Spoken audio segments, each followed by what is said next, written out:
This is MJ. I'm an author, I'm an artist, I'm an analyzer. Find all my work at mjmunoz.com. Welcome to Story Over Everything, episode 20. This is the first episode of Skimming Leaves, where I will be having a casual book chat about Sir Howard Pyle's The Merry Adventures of Robin Hood. And as I looked into this, I found out that the title is actually a little bit longer than that, but I'm not going to include all of that here and now. You can look it up on your own. I do have resources or links for you to follow in the show notes. So, I'm going to start off with some information. Well, first of all, what is a casual book chat and what is Skimming Leaves and why is that? I'll be brief about it, less than 2 minutes. Skimming Leaves is a play on an idea I had before about mining the gold out of books that are really good classic books, well-received, highly acclaimed books, so that I could figure out the craft of writing from examining them closely. Skimming Leaves is kind of the opposite of that. It's taking classics, taking greats, and doing more cursory, more surface level of them, skimming the golden leaves, as it were, of those wonderful stories. And I actually came up with that idea from I think it's the introduction, or the foreword perhaps, or maybe it's the preface to this very book, The Merry Adventures of Robin Hood. And I think it's a cool little tidbit, and it's a fun reason for me to start with this. Also, I'm very much into fantasy right now and superheroes, and the series of books that I have is kind of like a combination of, I guess, the nearest analog I could say is it's like doing Marvel Comics, but doing Marvel Comics as books and as literature, and kind of combined with a fantasy edge or a fantasy aspect. You could liken it to Lord of the Rings, or maybe even Chronicles of Narnia, or maybe even better, the Chronicles of Bridane. But combining those aspects of those, the magic in those worlds, with the Marvel superhero universe, and uniting it all in, one author's vision. And I have series upon series planned for that, and it's a huge, crazy, ambitious project. But I've heard that you should have big, hairy, audacious goals if you want to have success and make something of yourself. So anyway, that's what I'm working towards. And this book, like I said, it feels like a very, even though it's not actually fantasy, it feels like it very much in the vein of what I'm trying to make. Because there's superheroic aspects to Robin Hood, and there's fantastical aspects or elements to it, even if they're just in the heroic deeds that these men are able to accomplish that are unbelievable. Some of them are absolutely unbelievable. So anyway, without further ado, I'm going to go ahead and get into it. And before I continue, I'm going to say, if you haven't had the pleasure of reading or listening to this book, I urge you to go to LibriVox or Project Gutenberg. You can find it there, and you can listen to it, read by several people, admittedly, and your mileage may vary on the quality of their readings, but it's the second time I've listened to it through, and I still enjoyed it.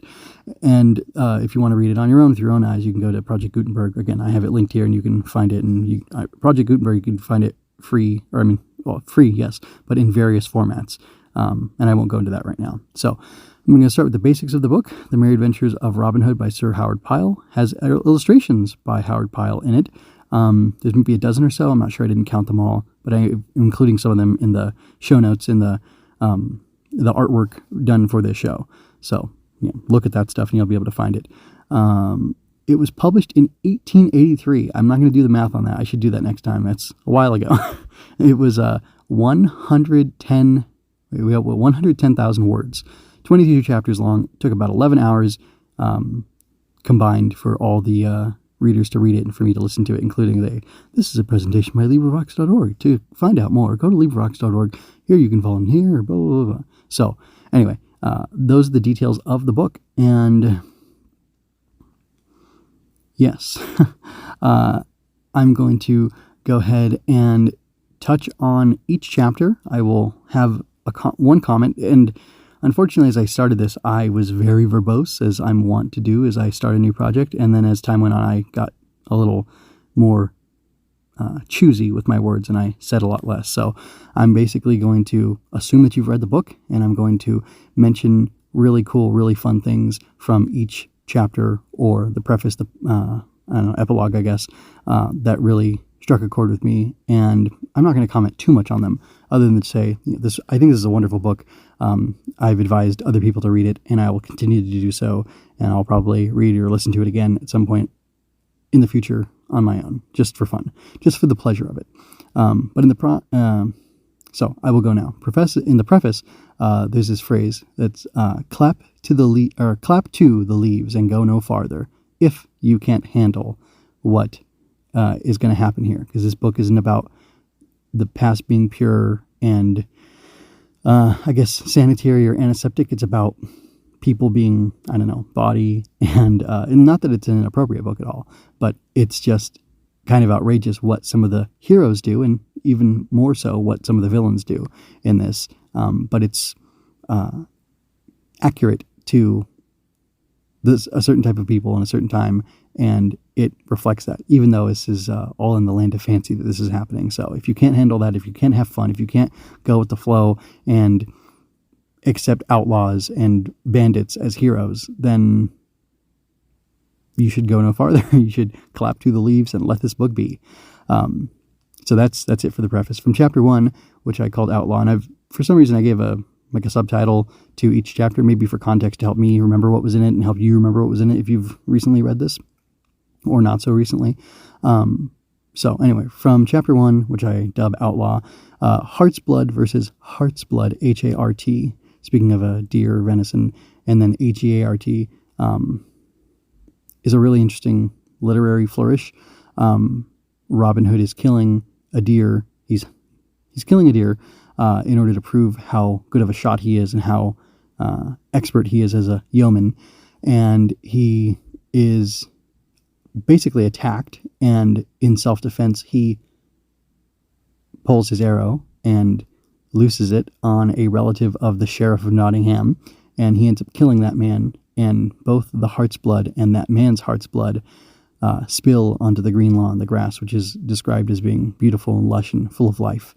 And the lives of these two are flowing out of them due to Robin's actions, and because he was angry and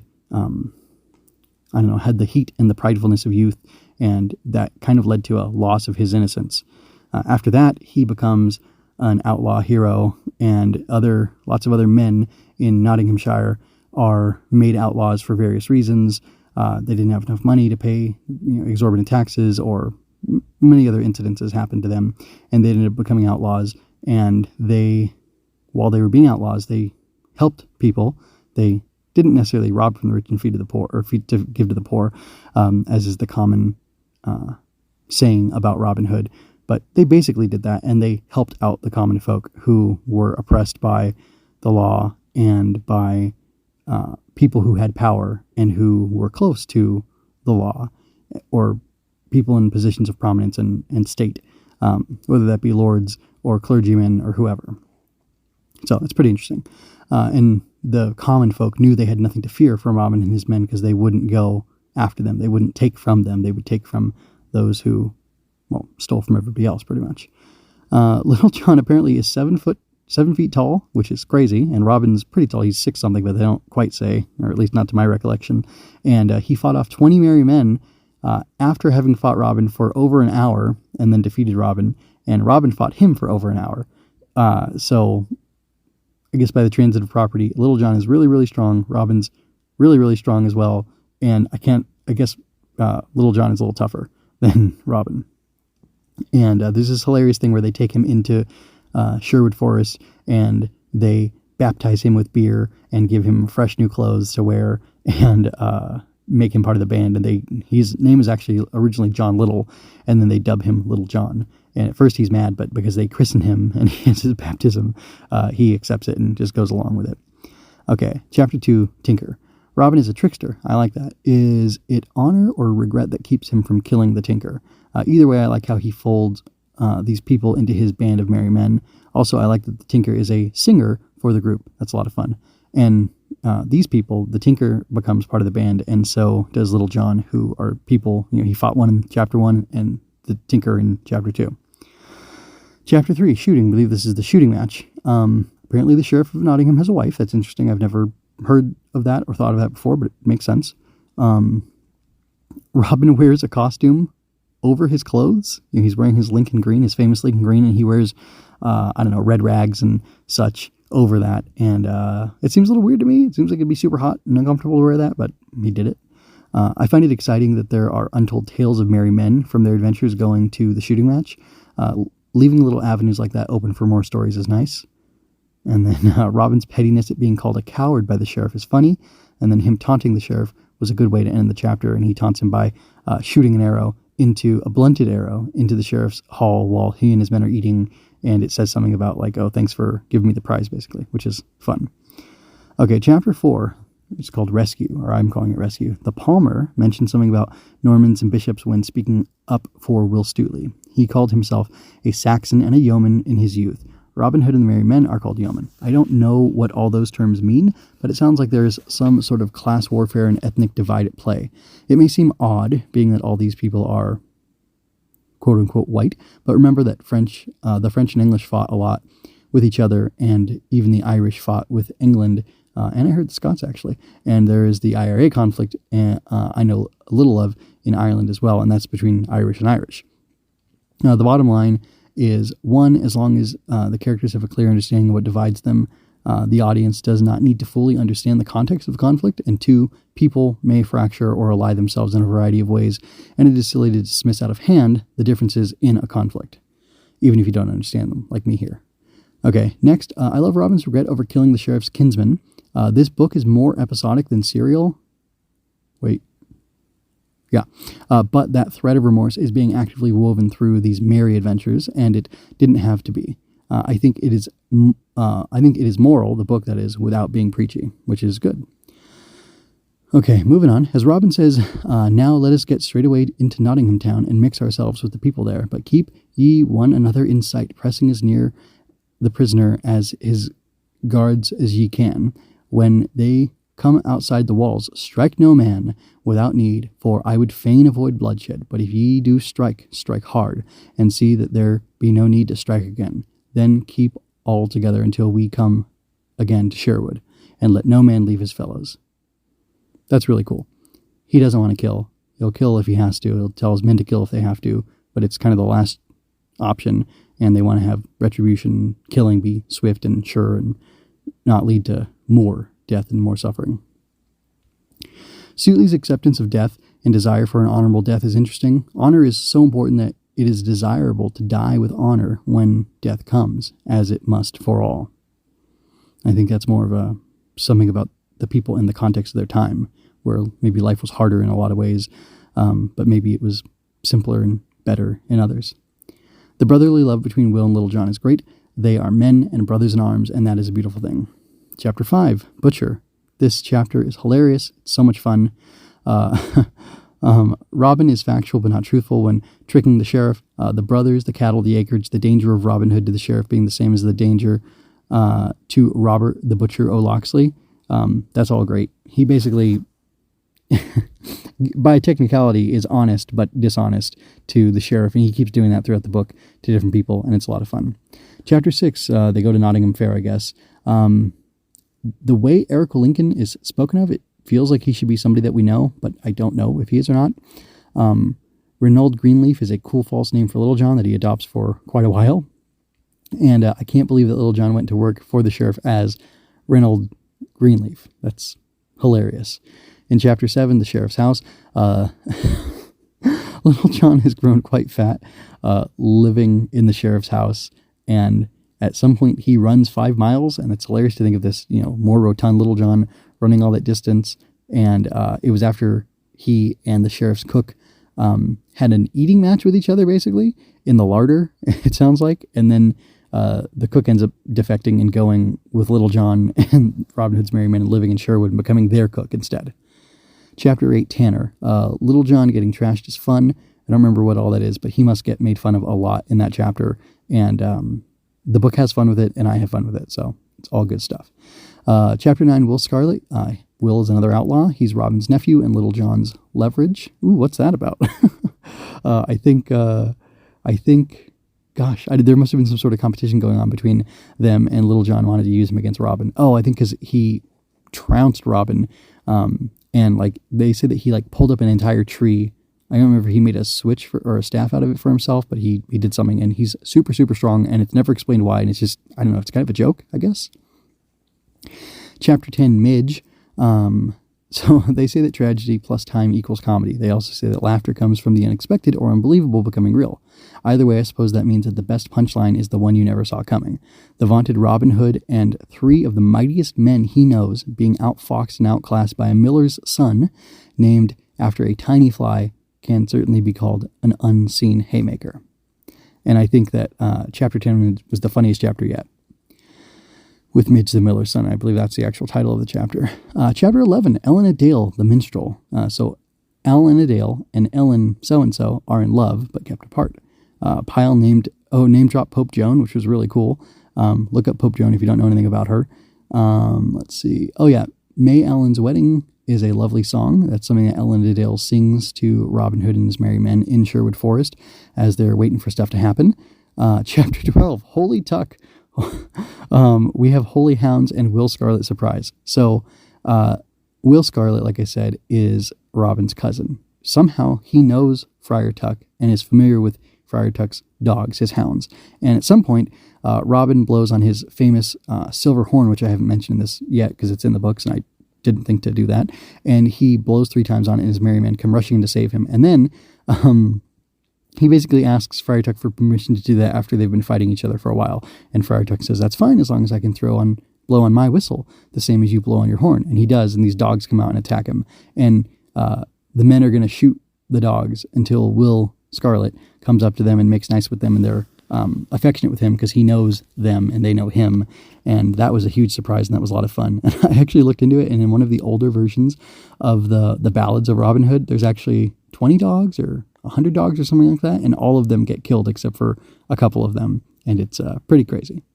And yeah, Friar Tuck for some reason has these hounds that he used to attack people. I said holy hounds as opposed to like hounds of hell because he uses them for, I guess, a similar-ish purpose. I just need to check something real quick. Okay. So moving on to chapter 13, it's called Marriage. Ellen's dad surprised me with how he valued station over sentiment. He would rather his daughter married an old man that she has no affection for or interest in so that she can have a higher station than for her to be a poor but happy woman living with and being married to Ellen a Dale. Odd. Chapter 14, Sad Night. Sir Richard of the Lee is a good man. He cares so deeply for his wife and son, and his honor and the peril of losing his land is an injustice that hurts them all. Robin and his men helping him was stirring and lovely. Chapter 15, Payback of a Sad Night. There is a clear but not preachy moral here. Rich and poor, small and great alike, can be petty and spiteful and selfish if they lose themselves. The corrupt clergyman and the mob both lost themselves. There was a mob at a fair, I believe. Let's see, chapter 6, Faux Friar. Little John names it and claims it with the aid of St. Dunstan. Little John pretends to be a country friar because he and Robin Hood are bored and decide to go off on adventures of their own for the day and then come back and share with each other what they had to say for a laugh. And chapter 17 is it's Robin's side of that, where he becomes a bonny beggar. Here we have only the second mention of Maid Marian in the whole book. It will be the final. She's mentioned in the very first of the book, and it's sad to me that there's no romance, no love story between them, but that's what Pyle chose to write, and I still like it. It's good. And then there's something about Cain's wife releasing misfortunes in the book, and it sounds like it's taking the story of Pandora releasing sorrows into the world and conflating it or combining it with the Bible to make it so that Cain's wife is the one who brought misfortunes into the world. And I've never heard of that before. And that's super interesting. And apparently there's a beggar king, and there's like a whole society of secret beggars who aren't really beggars and who falsify what they're doing. And they all eat well and live well because they just let people give them money and they are rich off of that. And that's kind of funny. Chapter 18, Hail to the Queen. The royal shooting match was a lot of fun. I don't know if Queen Eleanor was flirting with King Henry or needling him with the shooting match, but I sure liked it. It was a lot of fun. Robin Hood and his men stole the hearts of so many that day.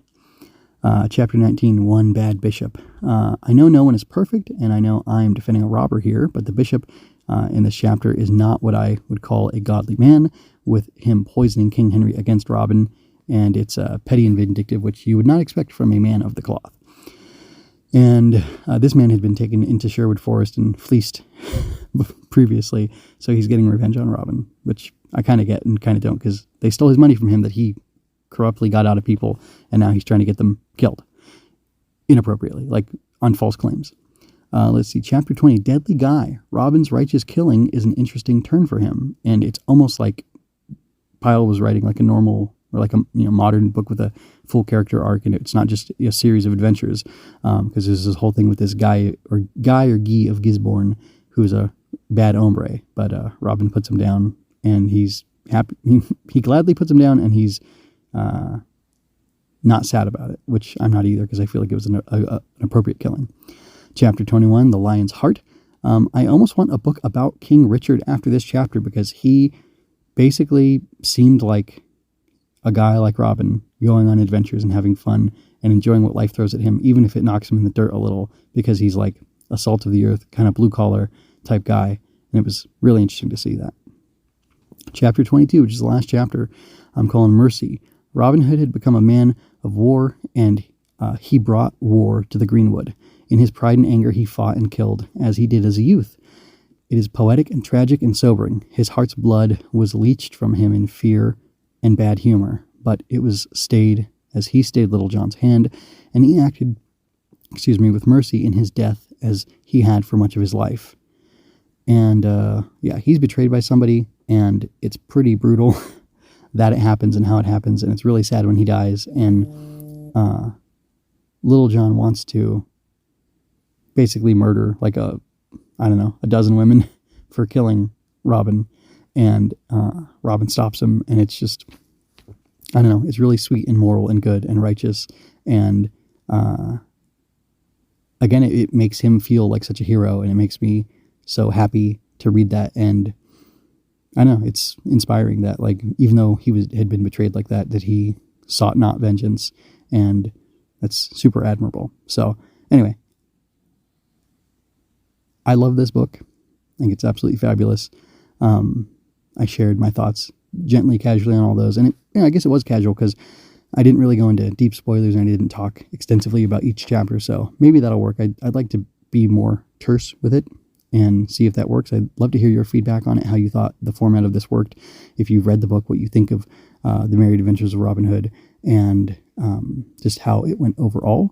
I thank you for your time and attention, and I ask that you come back next week for Story Over Everything. I will be doing something very different. I will be talking about a topic or studying and explaining for myself and for you some aspect of writing, some craft aspect of writing. So it'll either be that, or it'll be just talking about a topic in the world of writing and books and publishing and all that good stuff. So anyway, until next time, folks, this is MJ signing out. I hope you enjoyed that. Go to mjmunoz.com to leave any questions, comments, or other feedback you might have. There you can find all of my analysis, art, and fiction. I cover books, tokusatsu, comic books, anime, and more. Look around. You're sure to find something else that you'll enjoy as well. This has been a Story Over Everything production.